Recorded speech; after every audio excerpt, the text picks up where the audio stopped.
I spoke with Stephen Shore from Adelphi University about this. He's an assistant professor of special education there.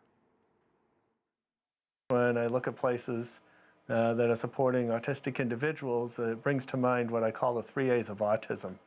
And the first A begins with awareness, awareness of autism, making it so that people, be it medical professionals, be it educators, be it employers, people in the community, parents, that they understand, they recognize autism when they see it. And I think in China, it's getting good, it's getting better.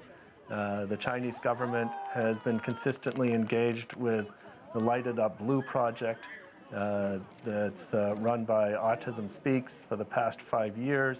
And China, like the United States, it's a very, very big country. So there's variability. In some places, there are amazing programs, like in Shanghai, for example. And in other places, there's more challenges, often in the rural areas. One thing that I'm really impressed with in Shanghai is the Engage, Learn, and Grow program. And what that is, it's a state-of-the-art program in Shanghai. They use a number of approaches and techniques for supporting students on the autism spectrum.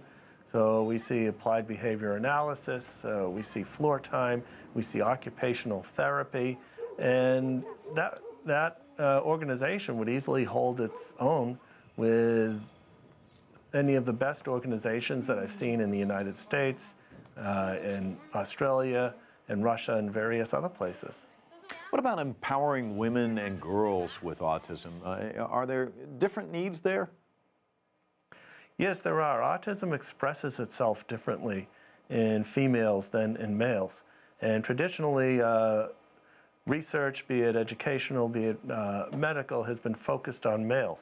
But what I'm finding is that the Chinese government is greatly enhancing support for the autism community in general, and now, recently, including women and girls.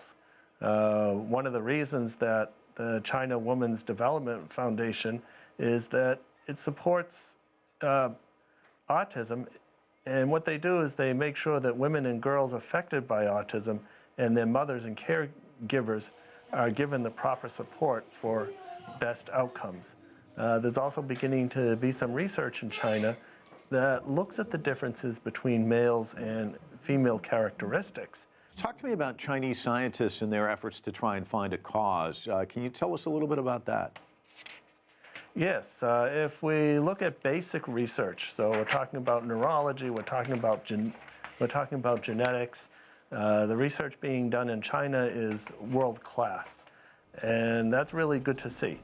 And as a result, that opens up the possibilities for collaboration with other scientific organizations, both within and out of China. And what I see is that if we continue to research into the causes, it's not so much that we want to eliminate autism, but more learn better about how to work with autism and with the characteristics. These are things that we do need to address. Stephen Shore, what a pleasure. Thanks so much for talking to us.